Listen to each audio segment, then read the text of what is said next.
Morning, everybody. Great to see so many of you here on a Friday morning. I hope you're all looking forward to the weekend ahead. It's been a nice short week here in South Africa. We had Monday off.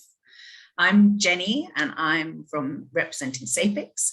Those of you who know me, I've been around for quite a while. Those of you who don't know me, I'm the COO of SAPIX. And we'll just give a couple more seconds just to let the last few people join us in a flood. They're still rushing in. But I'm exceptionally excited about this webinar this morning. I think it's a topic that we all need to pay attention to. Right, are we ready? Shall we crack on? In the interest of time and moving ever closer to our weekend. I'm delighted to welcome Laurent Colombin. He's here joining us from France, and he's representing an organization I'm sure you all know, SAS. He's going to be accompanied by Alex Slabbert, who's here in South Africa, and he's representing KPMG. I would like to just give a very quick but personal thank you to SAS, but also to Mabel Shrimpton, because without her, this webinar might not have happened. And I know how hard it is juggling all the different requirements. She does an exceptional job and we're very grateful to her. But we're also very grateful to SAS because last year was a tough year for all of us. And for SAPIX, it was a really tough year because without our annual conference, it's almost as though the bottom falls out of our world a bit. And we did a great job in going online. And we were able to do that because we were supported by organizations like SAS. So thank you very much for the partnership. It's greatly appreciated. So I'm not going to go on anymore, and I'm going to actually hand over to Laurent because it's a big topic. It's an important topic. And I think from a South African perspective, procurement integrity is something that we all need to pay special attention to. But it's very interesting to see that globally, it's the second leading economic global crime, which is really, really sobering. So over to you, Laurent, and help us to understand how we can mitigate the risk. Thank you, Jenny. And special thanks to SAPIX for inviting us to this event. So my name is Laurent, last name's Colombin. I'm the EMEA solution lead for this compliance and continuous monitoring solution that we're going to walk you through today. And what we're really looking for is, in fact, third-party risk and also an element of internal risk. Now, we have a guest speaker today, Alex Slabbert, who is, well, a distinguished partner, I must say, based in South Africa, working for KPMG. And KPMG, as you will see, has a very crucial role in our, full solution, because it's one thing of detecting issues. It's another thing of investigating upon them and doing remediation. And on a little special note, I'm super happy to be on this call. I used to work for Standard Bank of South Africa in Joburg a while back, went to your beautiful country, I think about 32 times, and I have family in Cape Town. So even though I haven't traveled for 2 years, feels like I'm down with yourselves while in South Africa. So without further ado, the agenda, we've gone through the introductions. I'd like to walk you through very shortly the challenge of this topic, what a solution would look like in looking into, continuous audit, looking at the procurement process, things around controls, compliance, a short demo. And then I'd like to have, Alec walk you through what KPMG does in this sort of context and how they work with SAS on this. And then finally, give you some, guidelines of how to start this sort of analytics, AI, machine learning project, and obviously, answer any questions that you would have. So the objective really is to understand, how do you apply analytics to improving, your supply chain controls, and look at how you can initiate this sort of project. So without further ado, I mean, SAS. I just like to, zoom into this use case. So basically what we're doing is we're analyzing operational ERP data and adding, intelligence and digital transformation on top of it to, derive both intelligence and actionable analytics, and not just, some statistics that you can't do anything with. Now, the reason why SAS has looked into this, particular use case is that, procurement is very, very complex in most organizations. And there can be issues around, loss, waste, abuse that concern both internal and external actors. And given the volume of the data, manual detection is futile, and you need an automated solution to have, systematic controls, as Mickey North here from IDC mentioned. Now, it's, as we said in introduction, companies are rife with these issues. Now, this is a statistic from Jimmy Gee at Crow International in the UK. On average, there's I would say 5% of spend is at risk in companies. We ran a survey with 850 companies in EMEA, and this was about the level of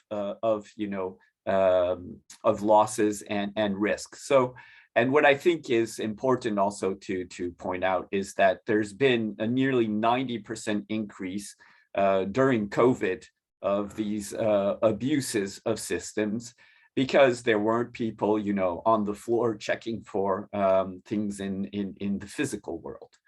Now, what do we see? I mean, we see, as I just mentioned, these issues are on the rise.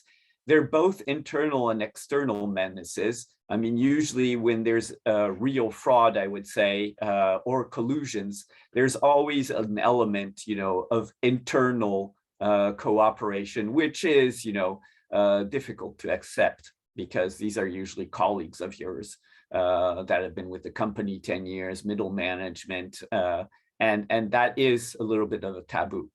I think worldwide, there's new regulatory pressure on transparency that also pushes this topic.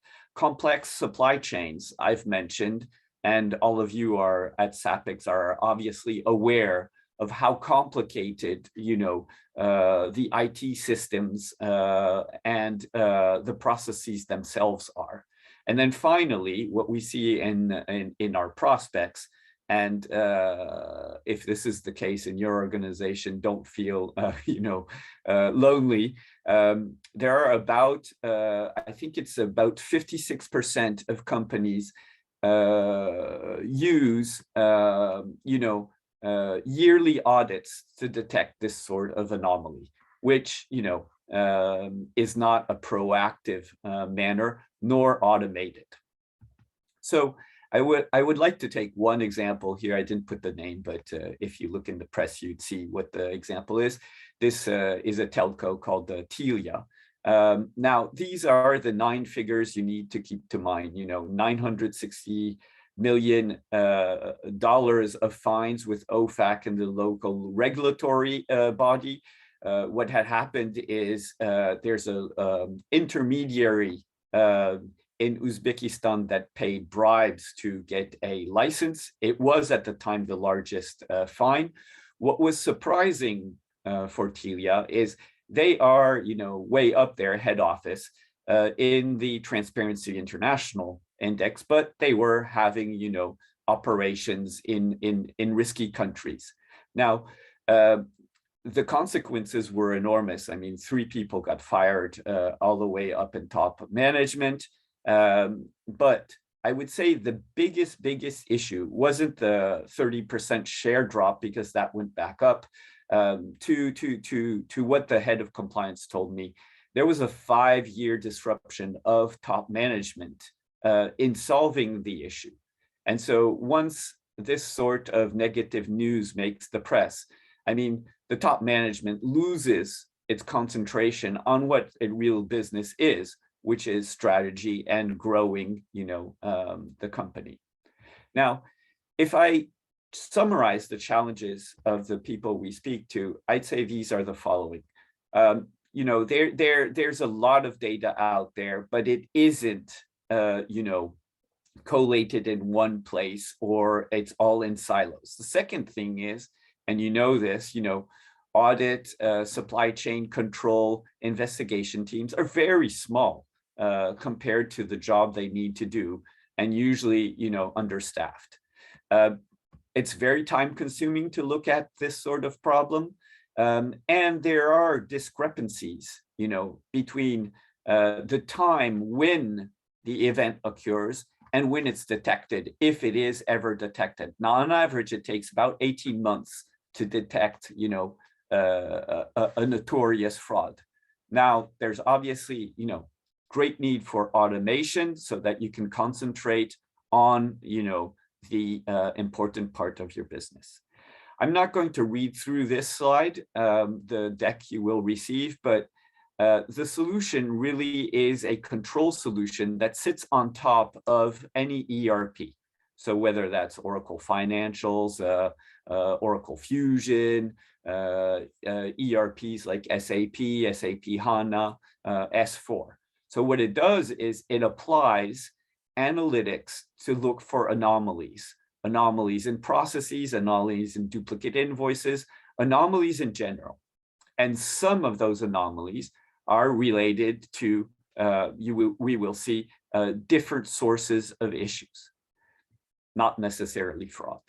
So how does it work? We have a framework that ingests the data, and then we have a number of use cases. So we look at the procure-to-pay cycle, we look at spend analysis, travel and expenses, supplier integrity, which is what Telia had trouble doing, onboarding and continuously monitoring their suppliers for PEP checks, OFAC checks, EU checks, and embargo checks.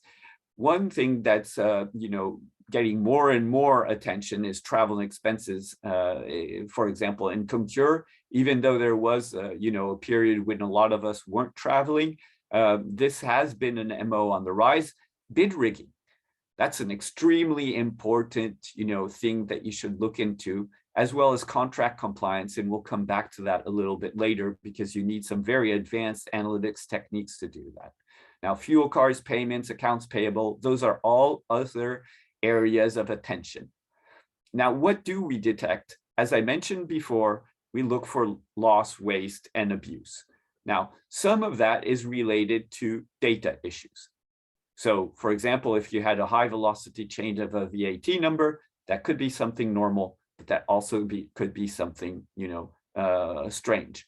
Process issues. So, accumulation of user rights, no PO, no pay, paying without an invoice. Those are the things that we will also detect.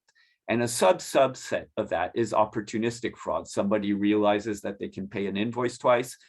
They'll switch the account number to, their own account number, or to a friend's account number, or a family member account number, make the payment and switch the account number of that supplier back to what it was. And then there's the organized part, organized fraud. Now, this is when, suppliers collude between themselves, by rigging the market, or having, some geographical or product split. All of this is anomalies.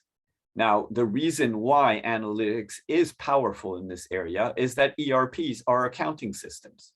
and accounting systems, the problem is that you need to have debits equals to credits, and the fuzzy stuff around reconciliation has always been something difficult. Now, what SAS does, it doesn't do any of the accounting, it doesn't do any of the reconciliation, but with the analytics, you can look for, the fuzzy stuff, the outliers, the anomalies. Now, what the modules do, and I wanted to get into a little bit of the detail. So in procurement integrity, I've already mentioned, the bid rigging, process breaches. And here on average, we detect about 1% of spend is anomalous. And I would say about a third of that percent is bankable money that we can save any organization. Spend analytics looks into price discrepancies. We cleanse the item master file so that you can compare apples to apples and pairs to pairs. We can analyze, tail spend, which is, very often open to risk, and look at contract compliance there. Supplier integrity, I've already spoken to. I mean, this is obviously a very, very important topic these days, because every company here in Europe, at least, is scrambling to figure out, ultimate beneficial ownership that could be linked to, oligarchs in Russia. Then we have the employee integrity. So this is the internal part around travel and expenses, fuel cards. Payments is precedence fraud. So there it's an MO where, for example, with social engineering, somebody pressures, accounts payable or the assistant of the CEO to switch an account number to their own or to another company than the supplier, and then switch it back. This is something that, has been noticed, at least here in Europe, and people have lost, millions of euros to this sort of a MO. And then there's the accounting, anomalies around general ledgers, VAT, etc. So this is all analyzed and all derived from the exact same platform and framework. Now, very quickly, and I won't go into the details, but the way it works is there's an extractor to extract the data from the ERP system in an automated fashion, cleanse the data, enrich it, create a knowledge base and a data lake for, the anomaly detection, and then run the detection, logic that I just mentioned in the previous slide. Then what we have is the SAS tools to be able to look at anomalies, to look at the data, explore it without doing sampling, and then surface the alerts in a user interface that's user-friendly, and that has scored alerts. So basically, the name of the game is reducing the false positives or bringing your attention on the most important alerts that you need to review. This isn't a compliance solution. So what you can do is review only a certain number of the alerts. I mean, whatever time you have, but you want to be reviewing, the more important ones. And then there's some reporting tools for you to be able to create some KPIs, heat maps, and the likes, and in fact, serve the needs of different, functions in the organization, whether it be the CFO, whether it be supply chain, procurement, audit, or compliance for that matter, because they all want a different view of exactly the same, we will say challenge.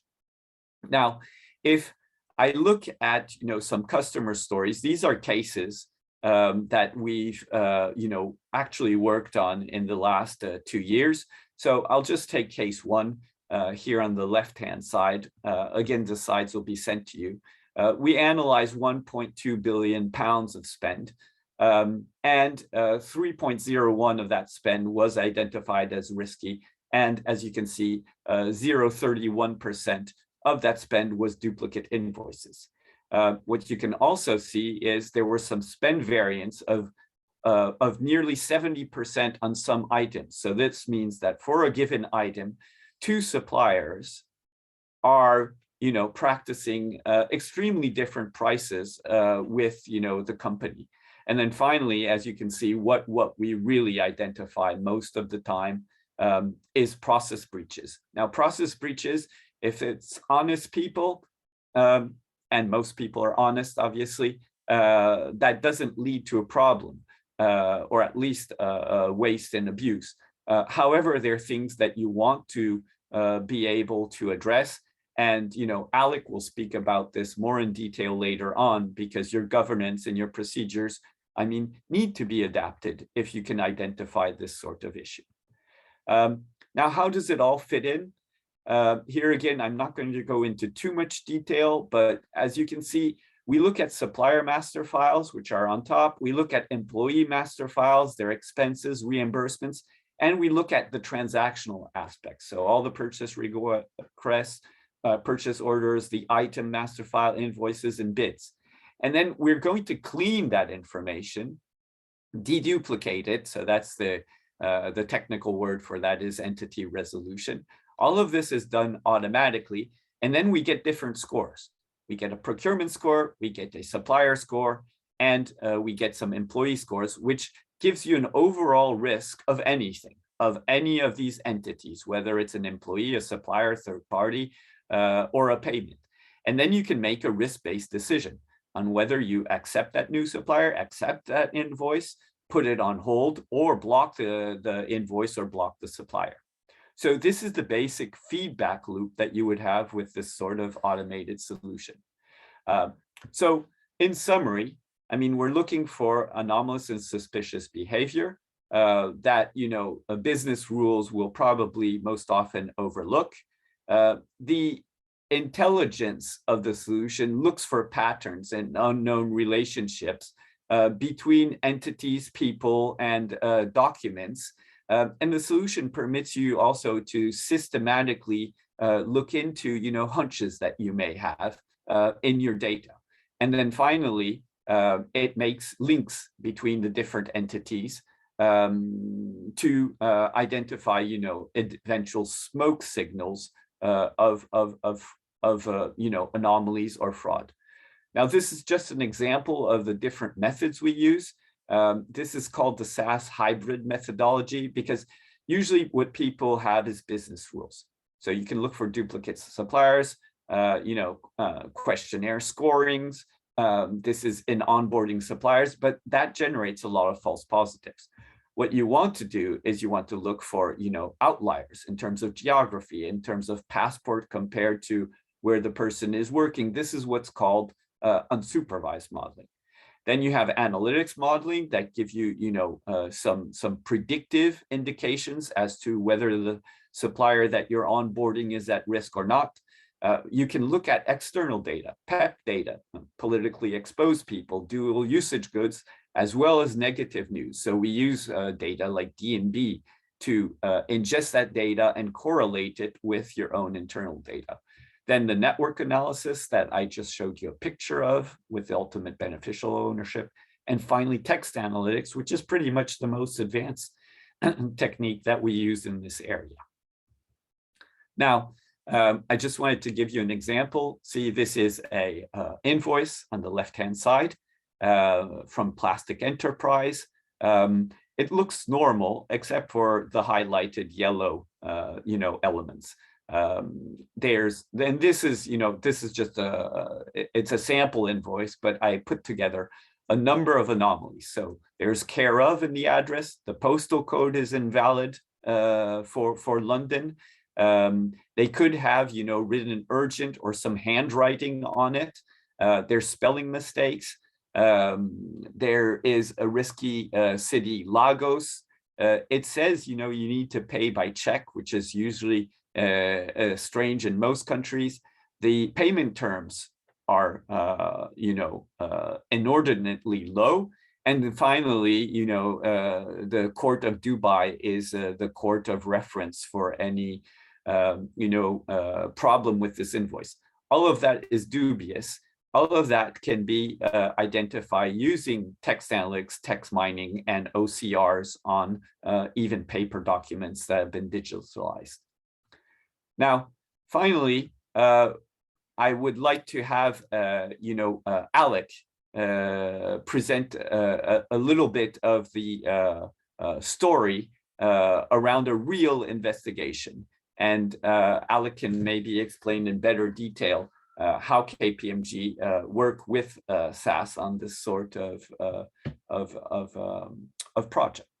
Alec, floor is yours. Great.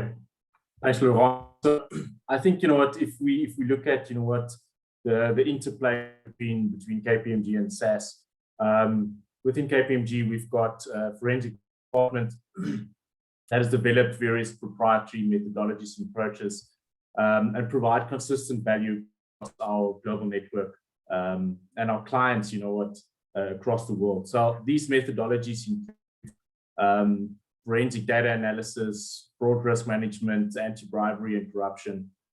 And what is quite important for us is that, for all of these methodologies and approaches, we need to have an investigative solution at the heart. Now, when we overlay the likes of the continuous monitoring solution with our forensic expertise, we really give an opportunity, for our clients to provide a complete service offering for their needs.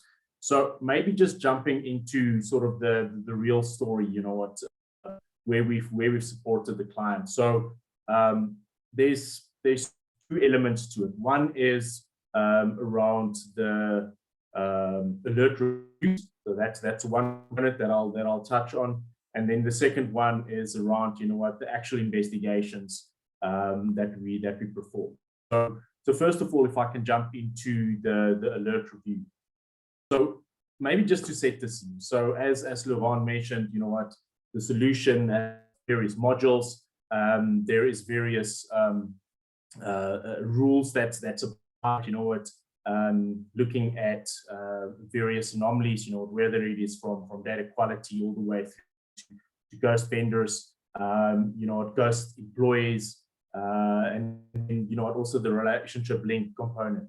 So, if I look at those, what we're trying to provide our clients, is reducing in the potential false positives.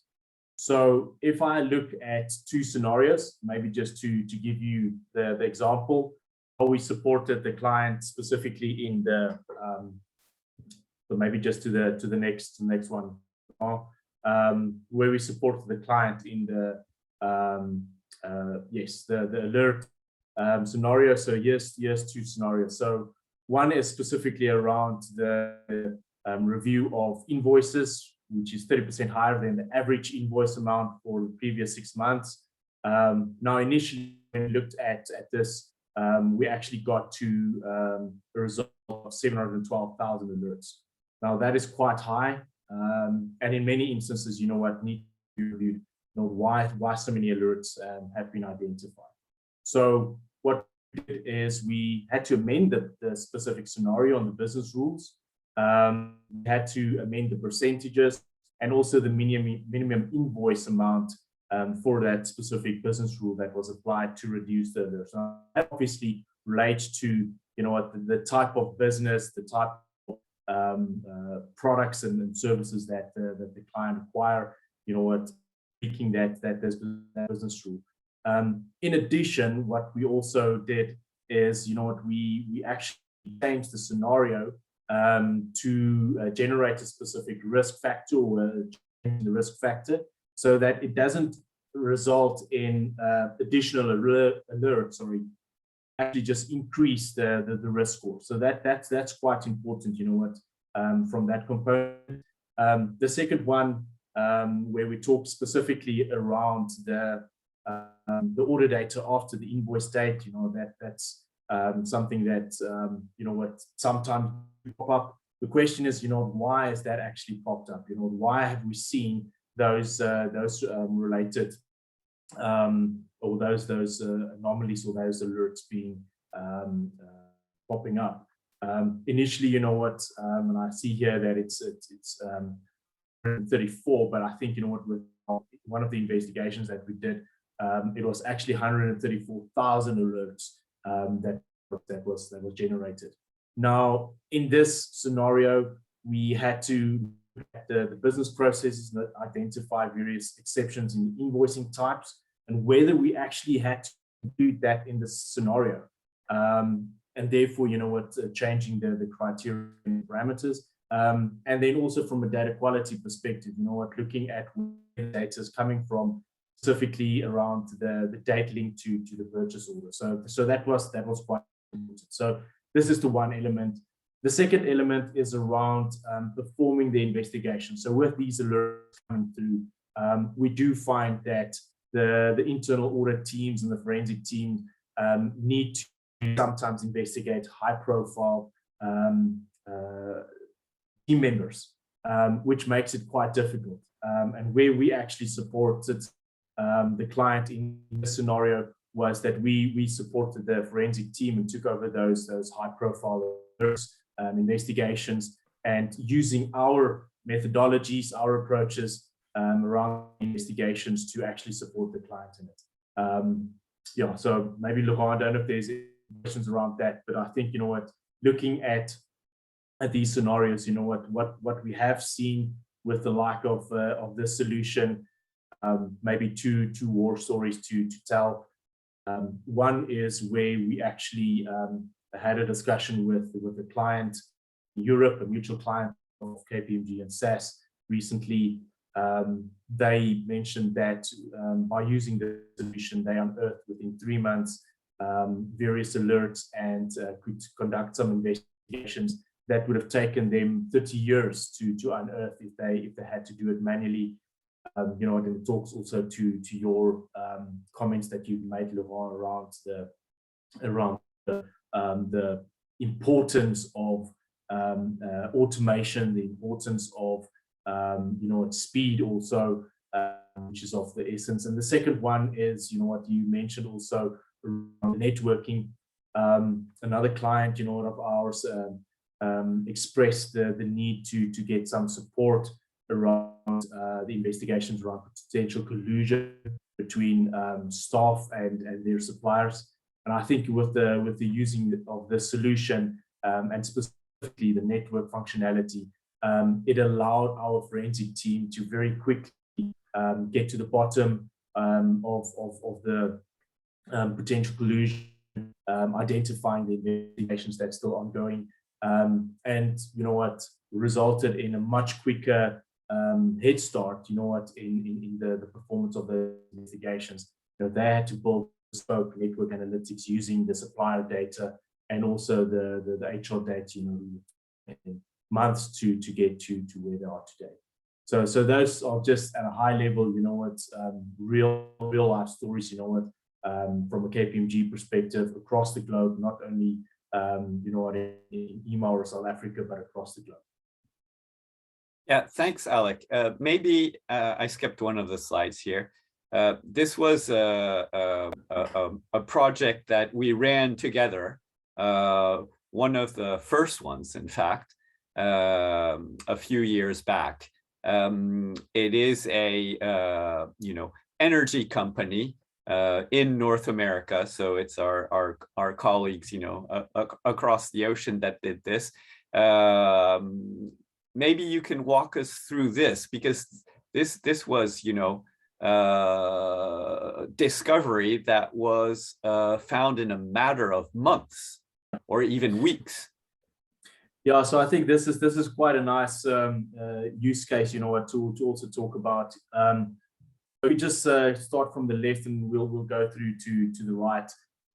So what you mentioned within a question of a few months, this exercise was actually conducted in, I think it was 7.5 weeks, where we utilized the SAS solution, out-of-box solution with specific 35 scenarios. We were looking at historical data, so about 30,000 suppliers, 16,000 employees, about 1.5 million in purchase orders, and just executing this data through the SAS solution. We came up with various anomalies, areas of waste and abuse. Now, if we look at what we found is 467,000 ghost employees. Now, those employees does not exist, and is created by various staff, to perform various collusion and manipulate manipulate the current rules that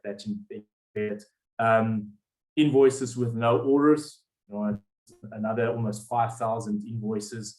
But what is quite important is looking at the irregular payments. There's about 5,500 irregular payments, where there were control breaches. Now, the problem here is that if you do not have an automated solution, if you do not have bespoke business rules, yes, it needs to be modified and tweaked specifically for your business, the type of business that you do. You would never find these anomalies. It's trying to find a needle in a haystack. Now, what's the actual outcomes, from this health check and from this exercise that we conducted? So, immediately based on the invoices that was paid, duplicate invoices, there was an immediate saving of $2 million. Now, I mean, that's quite big compared to what Laurent also mentioned. 1% of your total spend is at risk from a fraud perspective. It may even be higher if we look at the ACFE, what they report on an annual basis. It can go up between 4% and 7.5% of your annual spend. So 2.5 million or 2 million, in savings. Identifying through just an 8-week exercise where there is collusion between employers and suppliers, and potential conducting fraudulent and corruption activities. And what we saw, how this actually supported the client subsequently is that it improved their internal auditing focus. What type of controls they are missing currently, what type of breaches their current procurement process is actually not picking up, what type of reporting is quite important for the likes of the CFO and the CRO when it comes around, potential waste and abuse. So a very quick exercise, and I know that 6 to 8 week engagement is sometimes not as that quick. The reality is, if we can pick this up in a 6 to 8 week exercise with just 35 out of the box scenarios, I mean, what can we pick up with a much longer exercise, at a deeper dive, including a lot more components, a longer history, the full solution, the full suite of the solution. What type of savings can we actually identify? And with the support of KPMG and forensic expertise, supporting on these investigations, like I mentioned, some of these investigations may result in high-profile team members, which is quite difficult sometimes to be investigated internally. And therefore, it's one of those where KPMG and SAS work together around the solution, and providing our clients with the end-to-end, a full suite of software and services in one go. Yeah, thanks, Alec. I mean, these results that you guys found are absolutely amazing and astounding. I mean, I'm always surprised of duplicate invoices. I mean, I don't know if anybody on this call pays their rent twice or their phone bills, but we all know that that's something that happens, and that's due to the complexity of your jobs, the complexity of the supply chains. And to Alec's point, I mean, what I think, in analytics projects, and I think maybe this is the difference, Alec, with what we've seen with, a white box solution. Here, there's 35 out of the box scenarios that have been developed, with the likes of KPMG over the years. Out of the box, I mean, the last project we're doing, together has 184 out of the box scenarios. So as you said, if you apply those over a certain number of years, that can, identify a lot of things. And I mean, one of the last things we found, so not in South Africa, in Belgium, there was a company where this uncovered the fact that the general manager of the subsidiary of a Danish company that was working in Belgium, I mean, his wife had set up a company that was providing his company goods. They didn't have the same name, but they did live at the same address. And the mistake they made is they incorporated the wife's company at their personal address. And using this sort of solution, I mean, the collusion became evident. And when confronted by the CFO, the general manager said, well, my wife was providing us very good prices. Now that's undeclared corporate interest. Even if it were as good prices, I mean, he was basically fired on the spot. I mean, just a little note: KPMG wasn't the auditor on this customer, so they weren't at issue. So maybe in the interest of time, I'll just skip to the end of the presentation. I think that, you know, one of the approaches that we use to basically approach you know, a project like this, because you need to start somewhere. We usually run assessment workshops, and KPMG have helped with these to find out, you know, what are the pain points? Where are you at? Where is the data? What do your processes look like? And we've even, I mean, these are some projects that we've looked at with Alec in particular. Is, I mean, where does this all start? Is it a whistleblowing report that starts your investigations? Is it, you know, something that is strange smoke signals, you know, and the like? And then what we have is, you know, a second step to prove value. I mean, either we can prove value by integrating your ERP data and showing how it can be cleansed and simply analyzed with business rules. There are other things that we've done with, you know, customers is benchmarking their anomalies compared to, you know, your peer companies, using, you know, analytics techniques like Benford's isolation forest, techniques that are purely mathematical and statistical, and that look for, you know, the outliers. Or we can do full-fledged, you know, proof of values, proof of concepts, like the one Alec just described. And then there are basically two, I would say, implementation types. Either we implement it, you know, in the cloud, results as a service, standard scenarios, out of the box, and this proves useful for a lot of, you know, companies, especially to start. You know, you can have, I would say, monthly alerts, and this saves, you know, we've seen 2 to 3 times, you know, the investigation time it takes people typically without a solution. And then we have, you know, the solution can be fully deployed if you wish, also on cloud, but here, you know, it's the internal teams then that maintain that out of the box, let's say, detection logic to make it, you know, specific and bespoke to the particular needs of your company. So, I mean, I think in summary, what does an analytics solution provide in this area, in the area of procurement and supply chain, is it saves efforts.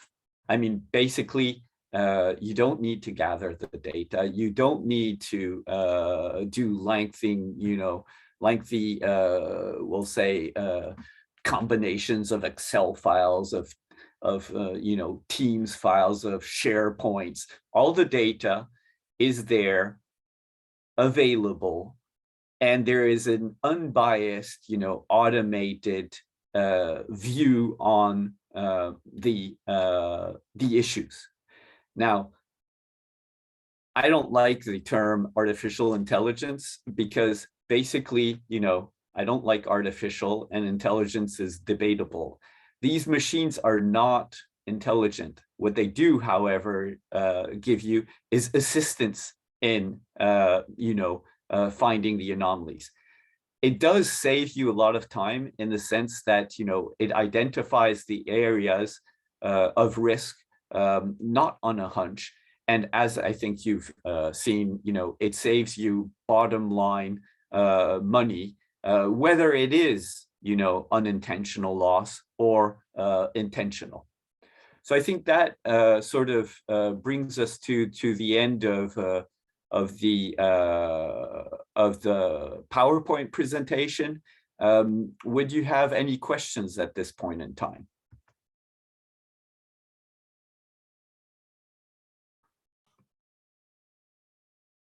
I think everybody's just absorbing all the information that you've shared with them. Thank you very much. I just think it's just such an absolutely perfect example of two things. One, from a service provider's point of view, how collaboration, everybody has their own strengths, and don't do what you're not good at doing. And the collaboration that you've shared in the work that you do between your two organizations has great results. And the other thing is that data is absolutely invaluable if it's quality data. And it's that whole thing about, we can gather the data, but then what do we do with it? And this is an absolute example of how, if you've got the right data, it can solve all sorts of problems. I've also got one that I'm still reeling from, that very first thing that Laurent, you shared with us, which was that there's been an 88% increase in abuses.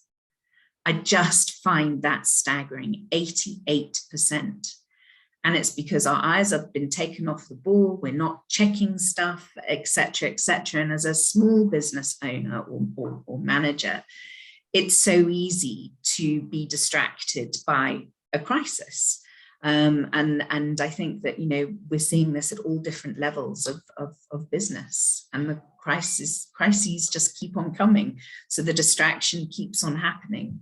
And this is a great eye opener of how you've just got to keep your eye on the processes, really. Yeah, what happened, Jenny, in fact, is, I mean, I don't know about, you know, in South Africa, but during lockdown here, people couldn't go to work anymore. Mm. And so, except for some, you know, specific, I would say, like, you know, retailers, but only grocery, pharmaceuticals, you know, pharmacies, everything else was closed. And what happened then is there weren't any more eyes on the ground. And since a lot of companies don't use automated solutions, it was just, and there was the obviously economic strife and pressure. Mm-hmm. I mean, those two combined were that there weren't, you know, as many controls.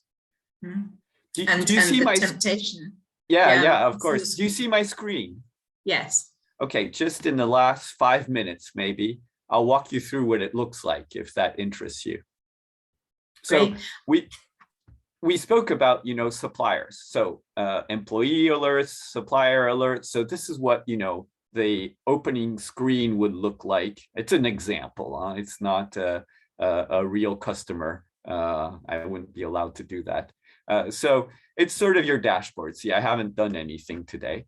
Now, if I go into a specific supplier alert, and mind you, the demo may be a little bit slow because my server is on the other side of the Atlantic. Here I have some scored alerts. So I don't know if you see them very well, but wait, it's coming up. So here I have Murphy Group, Electric Avenue. They're in order, you see. Total alerts, alert score, so 1034, that's the important one that we'll look at. 1034 is the total score of Murphy Group. Now, what happened to Murphy Group? So you can look at, you know, my big alert, and I would investigate that before Electric Avenue or before, you know, Bailey Hope, because it's, you know, way up there. And I can see here in the total failed test column that I have a total of 12 total failed tests. So obviously this is a demo. So we made it a little bit worse than it really is at times. these are 12 failed tests out of, the out-of-box ones that Alec, described earlier on during the presentation. Now, if I clicked on Murphy Group and my computer would work, this is the usual IT issues, I would be able to look into the, alert details. Now, you can see the scorecard here. And if you remember, the total score was 1034. So for me, it's right under Jenny, upper right-hand side, you have 1034. And here you have all the contributing, scenarios, orders that were below a threshold, multiple invoices. I put it in Rand for this demo, invoices on a weekend or a public holiday, and so on and so on. So you see that, these contribute to that final score. Now I have all sorts of other things I can do. I can look at the location. In this case, in fact, the company, I don't know if you had the time to look at the details, but it is in somewhere here. And if I look at the exact address, what do I see? They are providing me, millions of rands of good. And funnily enough, I mean, except if this is, Steve Jobs creating Apple, or our friend Bill Gates starting Microsoft, you're not going to store millions of goods in this garage. And we have actually found some cases where you end up in a cornfield. So that immediately tells you that there's something strange. And if I go into what I prefer, this is the summary of all the the information that we've disposed. You see, here's Murphy Group, and there's a whole network around Murphy Group of companies with shared accounts, with shared information. And here the problem I have is Benjamin Dawson. You see the little person on the left-hand side. And I don't know if I'm old enough to know that movie Back to the Future. This is Back to the Past. I know you can look at when this was created. So you see, in 2010, there was nothing. Then there was a supplier called Kufel White, no problem there. Then I have my employee that was hired, Benjamin Dawson, no problem either. Now I have another supplier, Murphy Group, that's at 86250 Second Ave here. Now that may be normal also. Because if you have an office building with, hundreds of suppliers at the same address, you start to think it may be strange, but not necessarily. Where it starts to really look dubious isn't at this moment. It's when these two networks are linked. You see, I have the upper left-hand side with my employee, and bingo, now I have Bosco Leffer here. So this supplier here is at the same address as Benjamin Dawson and shares the address with Kufel White, which is at the same address as Murphy Group, where I have my alert. And so I know this looks James Bondish, but it sort of is. And in fact, what happens is, real fraudsters have trouble understanding that we can even trace this sort of thing. Yeah, that's incredible. It really, it takes sixth sense away. You don't have to rely on your gut instinct any longer, because you've got it all. You've got the facts and the figures all right there. I think the point Nikki's made in the chat is really, really valuable, and you kind of set the scene there a little bit, which was, how do we address the culture? Because it's the problems and the solutions speak to the organizational culture, and it's all about that. But like you said at the beginning of the question time, was that these new scenarios of not working at home, maybe not being accountable, maybe having that financial vulnerability and seeing an opportunity. Cultures changed more in the last 2 years in many organizations than it's possibly changed in years. Yeah, I mean, this is a really good point, Jenny. It's amazing. I've been working on this for 4 years now. Initially, I would knock on doors and speak to people. And out of 10 people I would speak to, 8 would say, I don't have an issue. All our data is good. There's no problem. There's been a major shift, you know, a societal shift, where transparency, where taxpayer money, where, you know, requirements for, you know, more ethics. I'm not saying it's all clean and it's all good. I'm just saying that, you know, 4 years later, it's a switch. I have 2 people that say there's no problem and 8 people that say, how do we solve this? What can we do? I mean, how can we progress on this? And that, I think, you know, has been a game changer for this sort of solution. And to be honest, I've never worked more than during COVID. I'm sure. No, I'm absolutely sure. And BB asked a question, and I'm not sure it's a quick answer. And if you did answer it during the conversation, I certainly didn't understand it relates to this. But how do you tailor the service with complex transaction flows, i.e. the principal company model that runs automated between various entities before the final documents going to the end user or supplier? I don't know if that's a quick answer. It's a very, very good question. And I would say, baby. Yeah, and I would say that's the name of the game.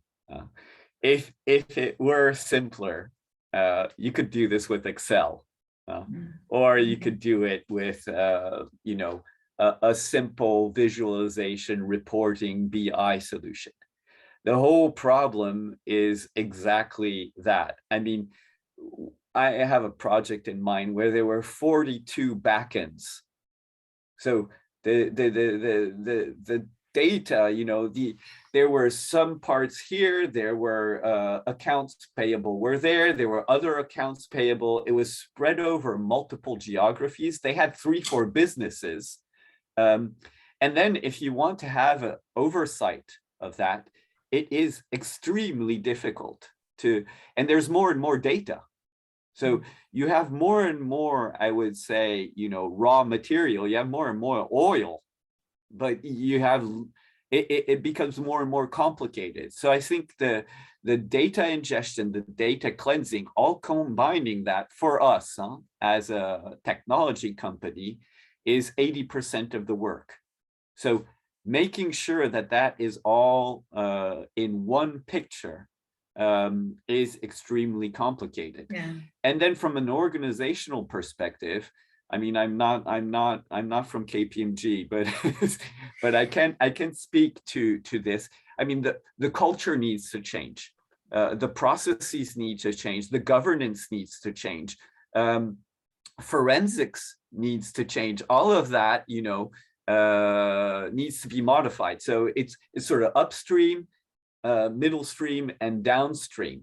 And then I mean, I do think that for you know, people that are on this call, members of SAPIX, you know, if you have this sort of solution, honestly, you have a more interesting job, because the tedious stuff you don't need to do anymore. And see, in a solution like this, you have actionable analytics. I can click on any of these little squares and find all the invoices, the hiring contract of Benjamin Dawson, everything that's related to these entities without having to go through all these screens and applications. Brilliant. I love the way the 2 questions sort of, you know, dovetailed. It's very, very almost as if we planned it, but not quite.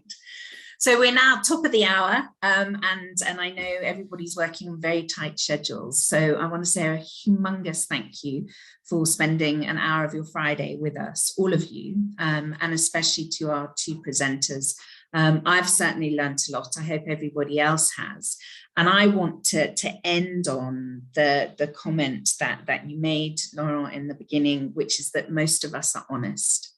And I just hope that solutions like this make people realize that at the end of the day, if you're not honest, you will ultimately get caught.